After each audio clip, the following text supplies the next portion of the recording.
So I know that probably got cut off. So the trade unions, what they always want is the three betters: better hours, better pay, better working conditions. So we're looking at the emergence of mass society. So we look at the new urban environment, and the urban just means city. So don't get fooled by it. There's going to be population changes. Obviously, if this is where jobs are, this is where people are going to live. So the city areas in 1800, 40% in Britain, 25% in France and Germany, only 10% in Eastern Europe. Why is there a difference in Eastern Europe? They don't have the factory system quite like the British, the French, and the Germans do. So they have their industries developing, and they've been developing for some time, but Eastern Europe lags behind, and Southern Europe will as well. By 1900, 80% of the population is going to be in Britain living in the urban areas, 45% in France, 60% in Germany, and 30% in Eastern Europe. So in just 100 years, you can see that Britain will double. France has about a 20% increase, and then Germany, you're looking at more than double again. Now, with the Eastern Europeans, you see that it's 3 times their original amount. So cities are growing, and they grow very quickly. London, you can see how big that population is going. You had 960,000 in 1800, the 6.5 million in 1900, and it's all because London is the factory area. So if you wanted a job, that's where you went. You went to London. There's going to be a movement from the rural, the countryside, to the urban areas, and it's mainly for economic reasons. People are wanting jobs, and the jobs they want are factory jobs, jobs that they can make money off. You do have education that's going to start becoming an issue, but for the 1800s, people just don't have an education. So if you are uneducated, one of the places that you would go is you'd work in the factories. There's going to be an expansion of government activities, so you're going to have boards of health that are going to go in there, and they're going to make certain that the places that people work at are healthy environments. They're going to have building regulations, so you're not allowed to just do anything you want with buildings, so there's going to be requirements on windows and doors. Fresh water and sewage systems are going to happen too in the cities. And the reason is because remember, whenever you get a large amount of people congested in one area, there's going to be a lot of disease and waste. And so they're going to actually come up with ways to get that stuff out. The working class housing is going to also get a little bit of cleaning up. Working class housing is not nice, like Hubbard and Octavia Hill. They can be private and they can be public. So sometimes when you work for a factory, your factory would provide a factory town, like Robert Owens. But sometimes with the factory towns, some of them weren't that nice. Some of them weren't utopias. And what ends up happening is, for some people, is that their entire paycheck goes right back to the factory. Sorry, that's my dog sneezing. So the social structure of mass society, the wealthy elite, both middle class and the aristocracy in the background, they're going to be about 5% of the population, but it's going to be up to 40% of the wealth. So the people who actually make up the least amount of the population will control most of the wealth. The middle class, these are professionals, shopkeepers, traders, your merchants. You're going to get a new group of white-collar workers in this area, and you're going to get the shared value of hard work. They're typically churchgoers. They go on Sunday, particularly in Victoria era Britain. So in Victorian Britain, you're going to have churches being a big thing, and the values of hard work. The working class is going to be about 80% of the population. They are typically your land-owning peasants, so they own land. They could be sharecroppers, where they give a percent of their crops to the actual landowner, which means they have to basically rent land in order to farm it, and they rent it in the form of agricultural goods. Skilled urban artisans, so you'll have people who are the city artisans, they're skilled. You have semi-skilled workers to the unskilled laborers. This is the group that's the largest. And they do have an increase in their wages after 1870. So after you get the trade unions kind of being okayed by some of the governments, you're going to start seeing workers' pay going up. So the experience of women Women are pretty much considered inferior as far as legally. You're going to have some European countries that will get the right to vote before women, but it takes a while.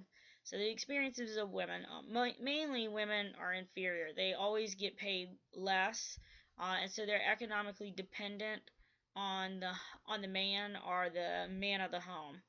And they're normally defined by the household, the family role, the wife, the mom. Tennyson's The Princess is the ideal for many of them. And you start seeing women trying to move out of the home. And when women are moving out of the home, they're going into those like white collar jobs as secretaries and stuff. But they're not going to get the same pay. They're not going to get treated the same way. It's just how life is. Men work outside the home. They work outside for pay. While the woman is supposed to stay home and take care of the family, take care of the husband, the kids.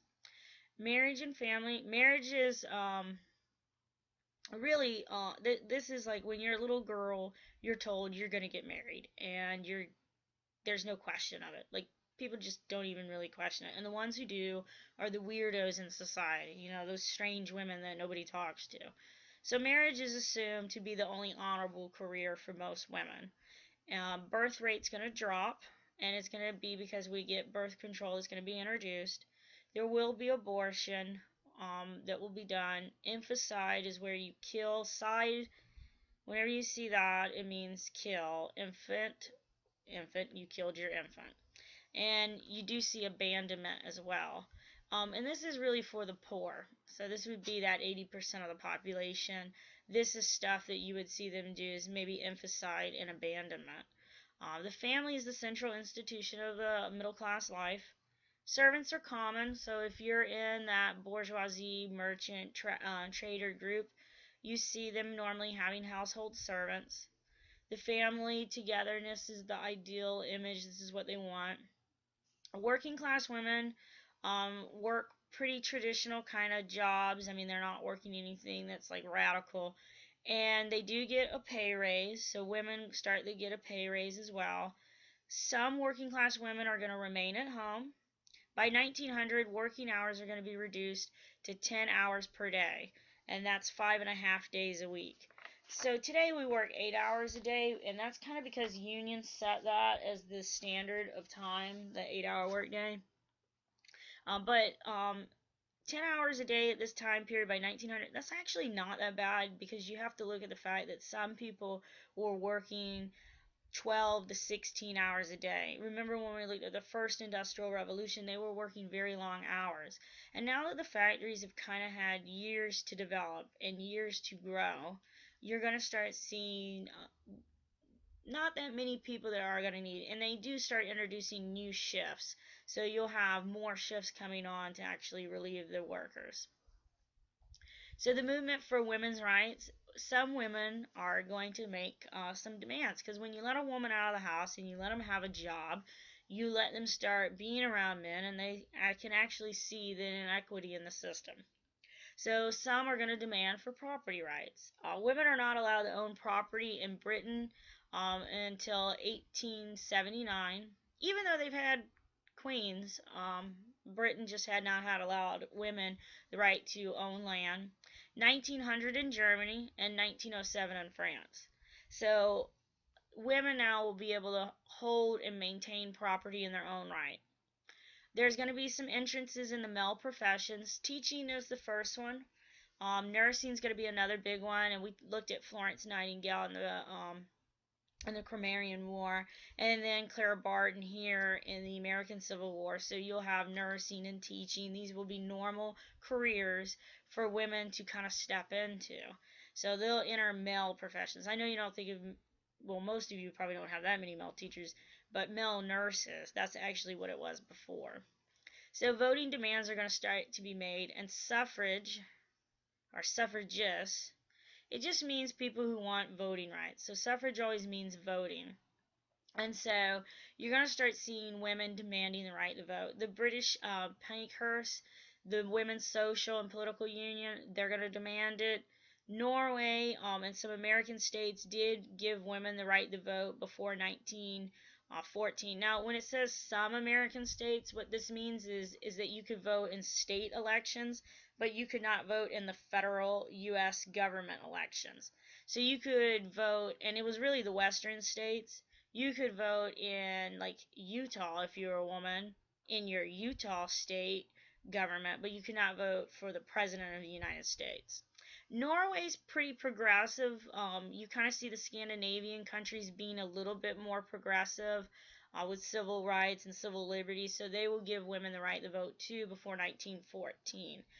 Women in the United States will be one of the last groups who will get the right to vote. They'll get the right to vote in 1919 with the 19th Amendment.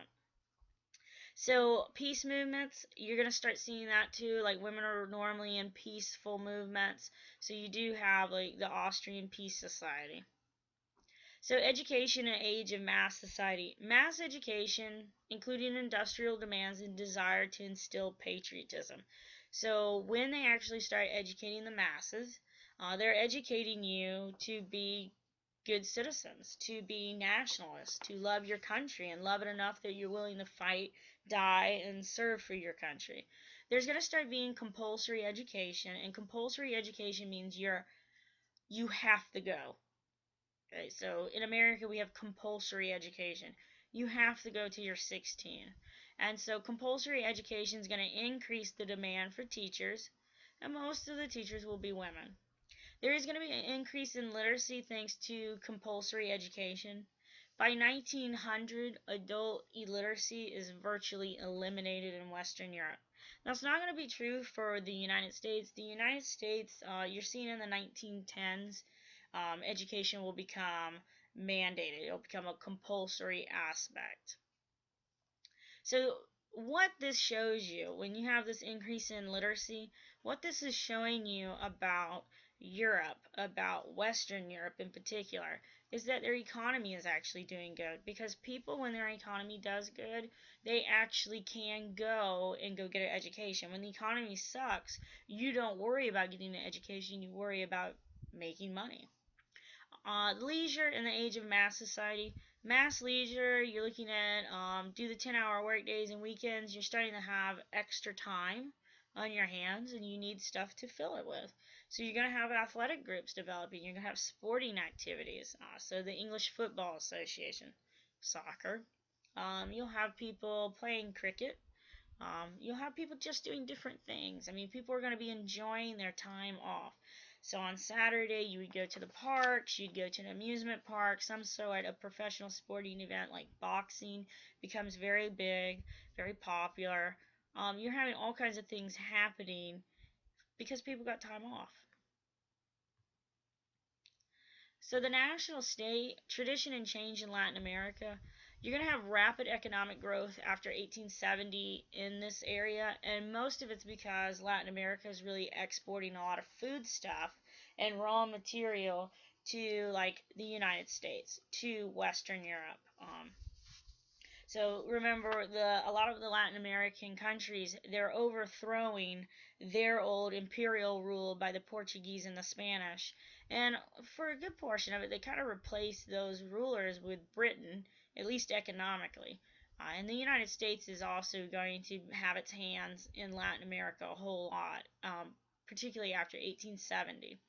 So in Latin America, they're going to remain economic colonies of Western nations. And see, it says economic colonies. So they're not economically independent.